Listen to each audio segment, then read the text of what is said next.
Happy Halloween everybody, and welcome to another video in my Halloween series where we look at all the stuff that you can do in Guild Wars at Halloween. The next two episodes, I think it'll be about 2 episodes, we're going to be looking at the quests that were added to the Halloween event in 2010. So the last couple of episodes were 2009, now we're looking at what was added last year, which is in fact the stuff that was added to the game. It was the last new content I'd played just before I started the Let's Play in the very first place. In fact, you remember me actually saying a couple of episodes ago that honestly, when I started this Let's Play, you can see me getting like Halloween drops from creatures in pre-searing, and basically I started the Let's Play I think the day after I'd played these quests, so it's kind of cool to think of that. So to start them, we're going to speak to this person here, the Countess of Hakewood. Okay, one thing I do want us to bear in mind is obviously we saw the 2009 quests last episode.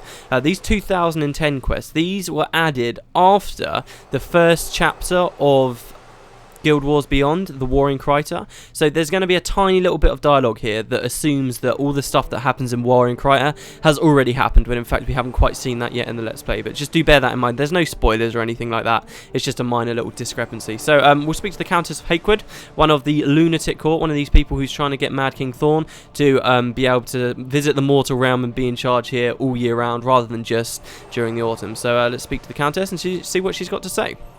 I love her outfit, it's so cool. I think this was one of the costumes last year, wasn't it? In any case, she says, the sounds of screaming peasants, 'tis music to my ears. It's a tragedy that the world experiences the glory that is King Thorn but once a year. I can still taste the delicacies from the grand feast his courtiers were treated to each night. Devastating famine or not, our glorious monarch knew how to prioritise the division of resources. Of course, the commoners weren't thrilled with his economic policies, but before our beloved king had a chance to tell them just what he thought about their opinions, his reign was cut short with a carving knife. That is why his royal squashiness has sent me here to perform a mystical ceremony of ancient magical magic. According to his calculations, which are as infallible as everything else about his majesty, he is imprisoned behind a series of magical seals that prevent him from materialising in the mortal realm more than once a year. The return of the Krytan royal bloodline to power, so there it is, that's the only line, to power has destroyed the first seal, weakening the barrier, preventing our most glorious king's permanent return to your world. I'm as excited as an inquisitor in a room full of dissidents. So yeah, as you can see here, like there are all these different seals, and one of the seals is broken in the War in Kryta, which we'll see obviously after we finish Eye of the North. Now, I'm no expert on magical seals or summoning spirits from beyond the grave, but what I do know is that these sort of fancy rituals usually require some sort of artifacts to work. At least every sacrificial altar I've ever seen was quite cluttered with seemingly random knickknacks. Prior to his tragic death, King Thorn had 3 possessions dearer to him than any others. Unfortunately, a horde of revolting peasants burned them, along with his palace, most of his courtiers, and, well, him. But don't fret, I have an alternative. After his untimely pitchfork and torch-related accident, many of our most benevolent king's possessions ended up in the hands of his ungrateful, thieving servants and other unworthy swine. We must reclaim them, and by we, I mean you. I've located these suitable heirlooms. I trust that you are as eager to please the king as I am. That line there, and by we, I mean you, that always reminds me of Tomb Raider 4 with Von Croy. Anyway, so simply for the sake of curiosity, I can't refuse, or I'm fairly sure whomever created these seals did it for a reason. Count me out. Yeah, I'm pretty sure they did it for as well. Yeah. After all, he only comes out for one day, and look at what he does to the people of Kryta. Look at what he does to them. It's mad. All right. In any case, so we're going to start the quest off. I like these quests because there's so much dialogue, like a massive wall of text. These are the biggest walls of text you really see anywhere in Guild Wars. You can just tell that the live team had so much fun writing them up, and that they obviously wanted more quests, but they couldn't fit it all in, so they just kind of squeezed a shit ton of stuff into just the very few quests that they'd actually added. So we're going to be going out onto the black curtain just outside of the Temple of the Aegis. Let's add Pyre and I don't know, Milani. No, not Milani. And Livia. So let's move on out. These are the guys I was using in the Underworld in the last episode, so I'm not too worried. We are only in normal mode and in Prophecies area, so it shouldn't be too bad. We're actually going to a location we haven't seen for a long time ago, when we did something called a quest called the False Gods, which we got from like a priest out there at the Temple of the Aegis, and he was talking I can't quite remember what we did. We killed some guy in the White Mantle though to get like one of the White Mantle's tomes, if you remember that. We're basically going to the exact same location. What I think I'll do for this, because there's so much like dialogue to read out and we're kind of just walking around places we've already seen, I think I might just speed up quite a lot of it, and we'll talk about stuff as we get to it. So yeah, enjoy the speeding up, guys. I'll see you in a second.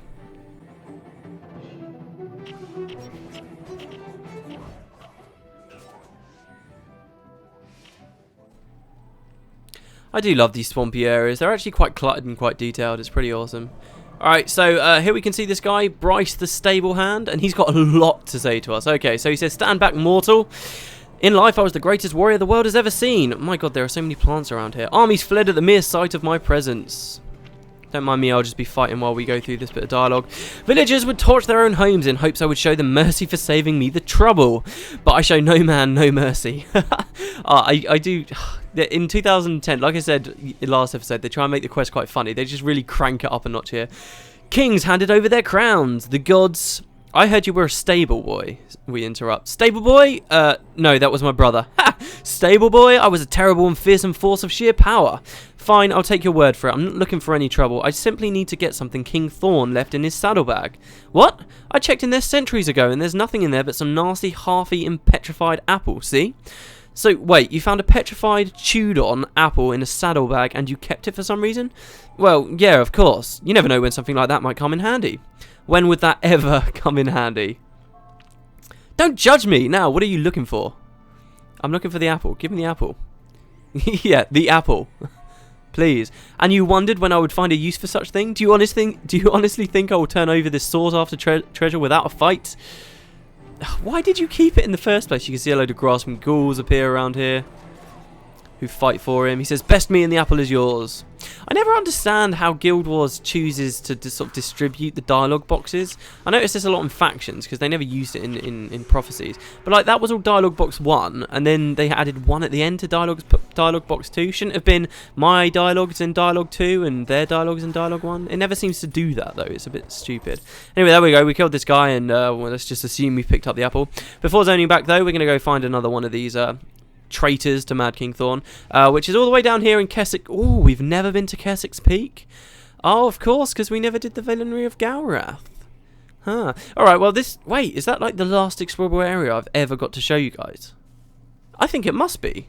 I can't think of anywhere else I've never shown you.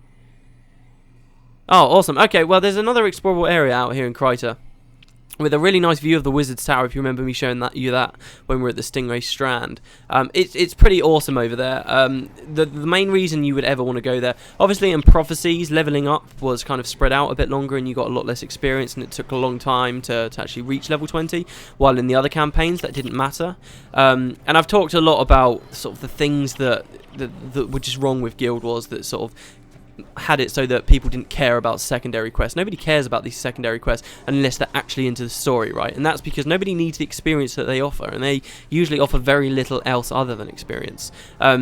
But in Prophecies, there was actually a reason for people to do it, essentially, because this was one of the earliest quests, basically, this quest called the Villainy of Galrath, which you can get from First Watch Sergio in Lion's Arch, I think.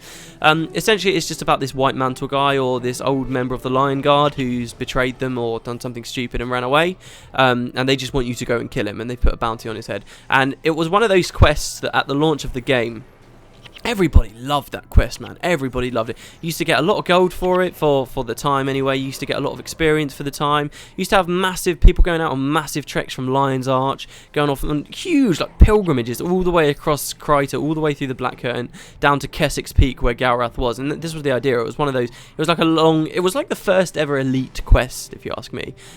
It was just a generally very cool little thing. I never showed it in the Let's Play because the actual lore behind it's not that interesting. I might show it eventually though, because ArenaNet started adding recently. They're not doing it that much, actually. I asked the live team recently whether they do some more. These things called hard mode quests, which are essentially just harder versions of existing quests that you can only do in hard mode, and you have to have completed the normal mode version of already. The first one of those that they ever made was the Villainy of Galrath, sort of to say, hey, look, we remember how hard this used to be and how much this used to mean to people. Here's a hard mode version of it, and like the final boss Galrath in the hard mode version, he's like level 40. He was the highest level creature in the entire game, which is really quite cool. Yeah. But yeah, then they didn't do too many after that. They did the Titan quest in hard mode version. And I don't think they've done any since then. Maybe they did one. Yeah, but when Winds of Change Act 2 came out, I was watching a live stream that someone was doing, and they were all in the chat. And I asked them, I specifically said, hey, are you going to do some more? What about Sorry's Furnace? Because I think that would be amazing if they did hard mode Sorry's Furnace. This is all so off topic, but I think that would be so cool if they actually turned out around and did that. Because Sorry's Furnace was another one of those really hard places that nobody cares about anymore, because nobody cares about greens anymore. So if they did hard mode versions with decent rewards there, I'd love that. That would be cool. And they said they liked the idea, but, you know, they're probably very busy, and I doubt it will actually happen. Anyway, that's basically what Keswick's Peak's for. I've talked before about how in Prophecies, a lot of the explorable areas... Oh, no, there's Dry Top we never went to as well, isn't there? Oh, no, we did go into Dry Top. I did at least poke my head in there to show it to you.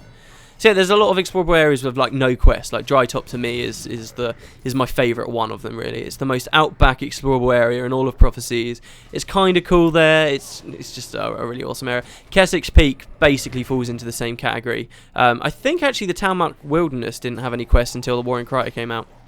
Keswick's Peak only had the one in Prophecies, and it was this Villainry of Galrath, which is why we haven't seen it. But we will see it now, so yay for that.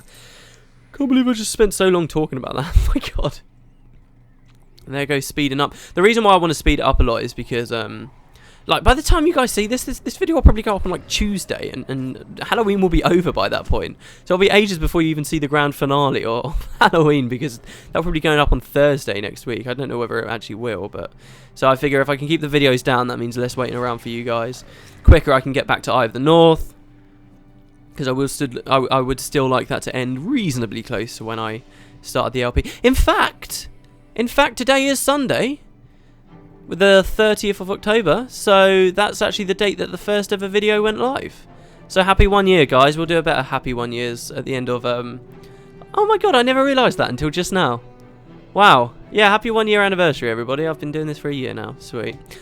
So yeah, we'll go out into Keswick's Peak and see what's around here. Sadly, we won't actually go too far into this explorable area.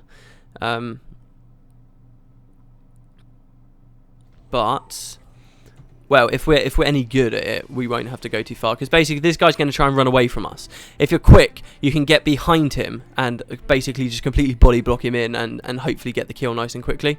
I'm going to try and snipe him as well. That would be amazing if I get the snipe shot. So what you want to do is run behind him, flag everyone back here, and like try and body block him as best you can. Okay. Oh, sorry. So he says, were you the Mad King's butler? I'm trying to gather some items for him. What? He's back? I don't want to go back to that degrading life with him. You can't imagine the indignities I suffered. You can't make me go. No! See, now he's running away. We need to damage him. There we go. Somebody knocked him down. I didn't actually manage to snipe him because I was busy reading dialogue, but there you go. So that's that guy down. Oh, we're not going to see any of Keswick's Peak. We will go there, and I'm sure there's some stuff in the Warring Crichton, or at least we'll do the hard mode Villainry of Galrath one day. We're going to be going to the Scoundrel's Rise, though, at the Gates of Kryta. And who's that going to kick out of my party? Livia and Pyre, isn't it? That should be okay, though. Back to 6-man areas, eh? Doesn't it feel great? Running back out. Oh, yeah, do you remember me showing you? Where is it? Where is it? Where is it? There it is, over here. Yes, I'm going to take the time to show you. Remember this guy in the wheelbarrow? Oh, this is what I love. All the little things in Prophecies and stuff that you just wouldn't know was there. And there you go. That's one of those. But it's one of those ones that stands out for me because that's one I didn't know about before I started doing the Let's Play. And there's quite a lot of things I don't know about before I start doing my research. But that was one of the first things in Prophecies that I looked at, and I had no idea like that it even existed. And it got me wondering, shit, how many little things are there like this? Because there's the little frog in Lion's Arch. I think it's been there since Gale Grey's leaving party. Gale Grey was the old community manager before Regina. I think Gale's still at Arena now. I don't know what she's doing, though. That acted like she was on some super secret project a while ago, and we haven't heard anything else since then. I think, if I remember rightly. Anyway, back out to these Murgoyles. How far away are we heading? All the way over there, really? Alright, yeah, I'm going to speed it up. I'm just going to stop rambling about random crap and speed up. Look at all this damage. Hell yeah. See you guys in a sec.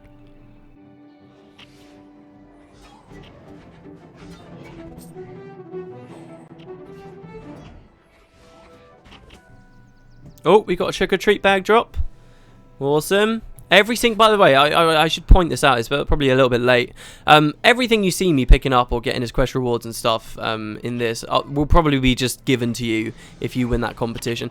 Someone actually asked when that will be ending as well. I don't know, it'll probably end once I finish filming all the videos and Halloween's completely gone, so basically at the end of Monday. I probably won't do it in a video or anything. I'll probably just send a personal message to the person. If they don't reply, send it to someone else and just sort of give it to them there. So good luck with that, everybody, by the way. I haven't really talked about it much, but yeah. Speaking of that whole thing, by the way, these quests that I'm doing right now, I actually appearing on some of those other channels that I link to Guild Wars Buddy and Magical Mike. So you can actually, if you really want, you can see me do this twice. Once when I'm sort of doing commentary with other people, and once on my own right now, if that actually interests you. But yeah.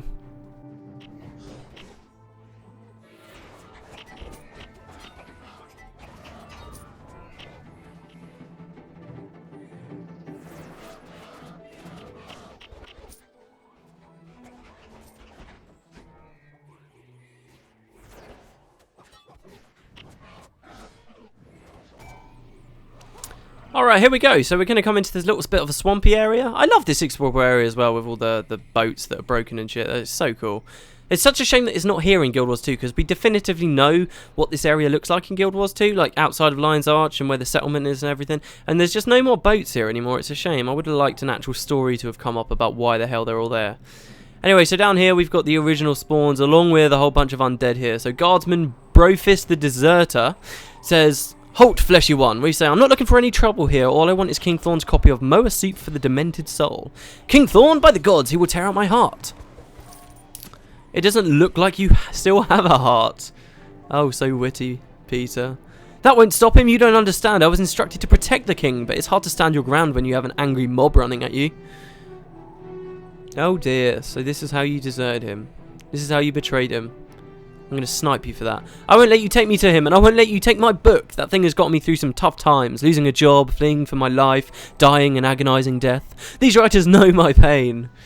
The book is actually a reference to a real world book, I think, called Chicken Soup for the Soul, or at least Wiki says that. I've never read it, never even heard of it until I read that, but yeah, apparently that is a reference. Come on. There we go, so he's done. You don't even have to kill his cronies. And that's the first quest done. Heirlooms for a Mad King. And it took us 20 minutes. Would you look at that? Jesus. I suppose it'll only be about 16 for you. Back to the lag fest that is known as Lion's Arch. Speak to the Countess again. She says, "Excellent. As you can see, these items are far too valuable to be allowed to remain in the hands of the unworthy. I'm pretty sure I just felt a seal break. Either that or I've had too much absinthe." Okay, I'm sure. Right, next quest is...